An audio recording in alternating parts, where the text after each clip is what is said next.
In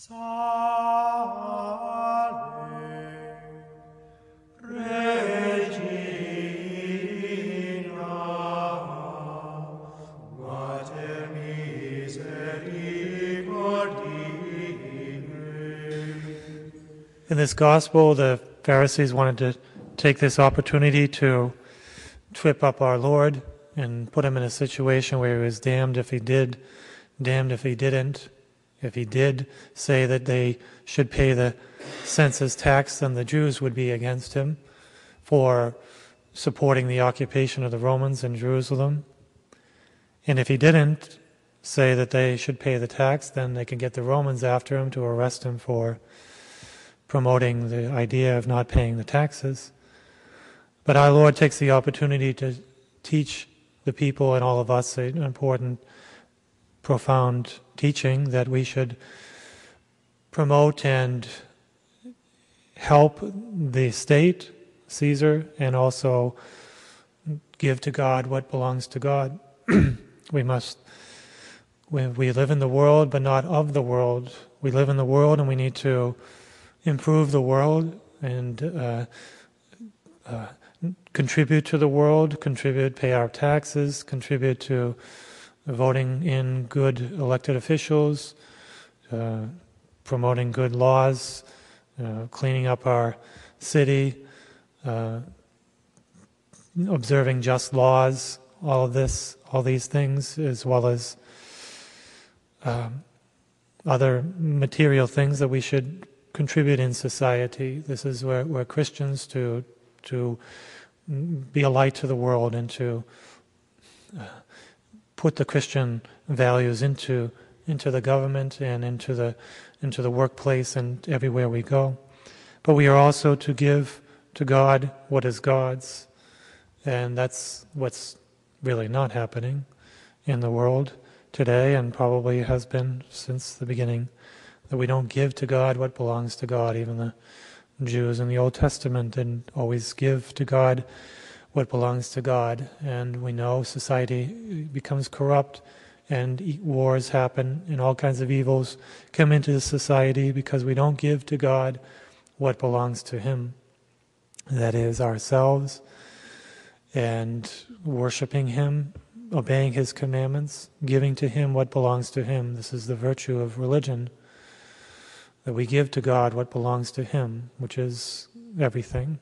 We give to, we put our crucifixes back into the schools and put commandments back on the walls. We put Christmas crest scenes in public places, and we teach the Christian faith to the world and to the public, and everywhere we go. God should be, He belongs in society. He's the king of the world and king of governments, king of everything.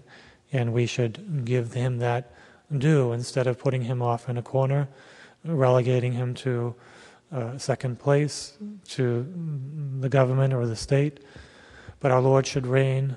Our Lord should reign in the public, but especially in our own lives and our own selves. God should reign, and we shouldn't relegate Him as well just to a Sunday morning Mass or just a few prayers each day, but it's our whole life. We're to dedicate our whole life to God, giving to God our day, our time, our energy, our heart, our will, our plans, our schooling, our families, ourselves, our entire selves in religious life or in the priesthood or in married life.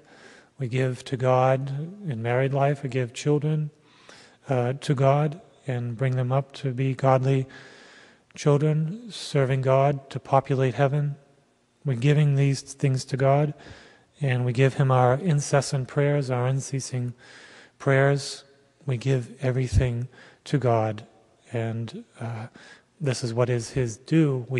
He has created us for Himself, and we must give back to Him ourselves. In return, but He gives us a free will. We can choose not to do this. He wants us to do it voluntarily, willingly, but it is our duty.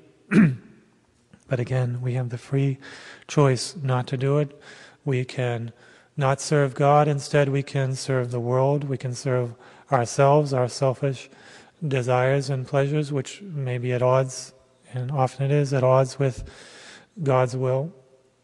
But the plan is there, the commandments are there, God's will is there that we can observe and see, and it is our choice to give back to Him what He has given to us, and to go to Him for help and strength when we find it difficult to give back to our Lord what is His just due. And we have Our Lady there at our side to help us and strengthen us and to enlighten us and to enable us to do God's will as well, to give back to God as she did. She gave her entire life and her every moment, her every thought to the service of God. And this is our model, our example, our plan of life.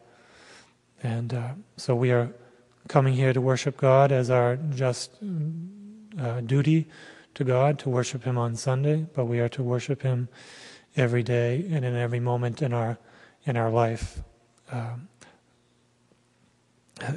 as our duty, as our vocation, as our reason for existence. So let us do this, and let us give to God what belongs to Him.